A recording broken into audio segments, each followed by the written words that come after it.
યુદ્ધની અંદર એલિયનની તૈનાતી, યુએફઓ જોવાનો દાવો બહુ મોટી ઘટના છે અને બહુ મોટો દાવો છે. હું છું આનંદ શુક્લ, રિયલ વોઇસ ઓફ ઇન્ડિયામાં આપનું સ્વાગત છે. રશિયા અને યુક્રેન વચ્ચેનું યુદ્ધ 2 વર્ષથી ચાલી રહ્યું છે. આ યુદ્ધમાં 22,000થી વધુ લોકો અને સૈનિકો માર્યા ગયા છે. 61 લાખથી વધારે લોકોને વિસ્થાપિત થવું પડ્યું છે. હવે રશિયા અને યુક્રેન યુદ્ધની વચ્ચે વિચિત્ર વળાંકવાળો એક દાવો સામે આવ્યો છે. યુક્રેનના સૈનિકોએ એક ટોહી ડ્રોન દ્વારા ડિસ્ક આકારના યુએફઓ એટલે કે અનઆઇડેન્ટિફાઈડ ફ્લાઇંગ ઓબ્જેક્ટ દેખાયાનો દાવો કર્યો છે. આ યુએફઓ યુદ્ધ મેદાનમાં તૈનાત કરાયું છે એવો પણ યુક્રેનના સૈનિકોએ વિડીયો ઉતાર્યા બાદ દાવો કર્યો છે. સોશિયલ મીડિયા ઉપર 28 ફેબ્રુઆરીએ આ વિડીયો સૌથી પહેલો @અલ્બેફેલ નામના યુઝરે પોસ્ટ કર્યો હતો. આ વિડીયો પોસ્ટ કરનાર એક્સ યુઝરે પોતે પોલિટિકલ અને ડિફેન્સ એક્સપર્ટ હોવાનો, બ્લોગર હોવાનો દાવો કર્યો છે. આ યુઝરે બુધવારે એટલે કે 28 ફેબ્રુઆરીએ વિડીયો પોસ્ટ કર્યા બાદ એમ પણ જણાવ્યું હતું કે યુક્રેની સૈનિકોએ યુદ્ધ ક્ષેત્રમાં એક અજ્ઞાત ડિસ્ક આકારની વસ્તુને ફિલ્માવી છે.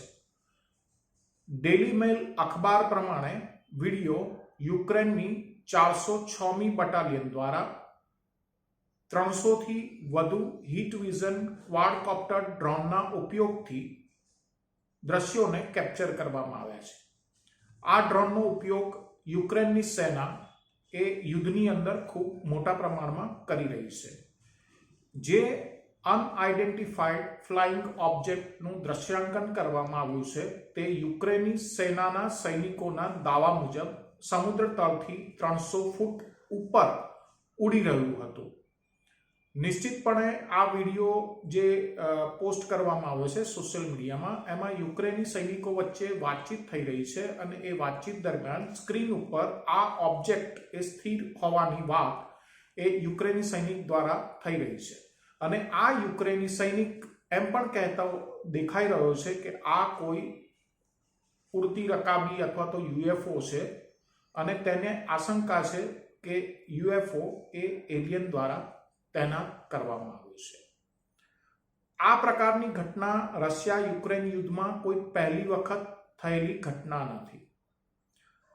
આ પહેલા પણ જાન્યુઆરી 2023ની અંદર રશિયાના દક્ષિણી રોસ્તોવા ક્ષેત્રની અંદર ગવર્નર વાસિલી ગોલુબેવે એક બહુ મોટો દાવો કર્યો હતો અને તેમના દાવા પ્રમાણે 1.5 માઇલની ઊંચાઈ ઉપર હવામાં બોલના આકારની એક ઉડતી નાનકડી વસ્તુ જોવા મળી હતી. એલિયનને લઈ અને દુનિયાની અંદર માનવ સભ્યતાની શરૂઆત સાથે જ ઘણા મોટા દાવાઓ થઈ રહ્યા છે. જ્યારે અમેરિકાના તત્કાલીન રાષ્ટ્રપતિ ડોનાલ્ડ ટ્રમ્પે સ્પેસની અંદર સ્પેસ આર્મી બનાવવાની વાત કરી હતી, એ વખતે પણ એલિયનનો સંપર્ક એ દુનિયા સાથે થઈ ચૂક્યો હોવાના ઘણા મોટા દાવાઓ થયા હતા. અને આવી જ એક આશંકા, શંકા અથવા તો શક્યતાનો દાવો એ રશિયા અને યુક્રેન યુદ્ધની અંદર થયો છે. તેનો સીધો અર્થ છે કે એલિયન થિયરી ને ઘણું મોટું સમર્થન અને ઘણી મોટી ચર્ચા અને ઘણી મોટી અસ્પષ્ટતા, અસમંજસતાઓ વચ્ચે યુએફઓ એ હજુ પણ કોઈને કોઈ ઘટનાને લઈને થ્રિલ ઊભું કરે છે. અને આ પ્રકારના દાવાઓ એ બેહદ ગંભીર છે.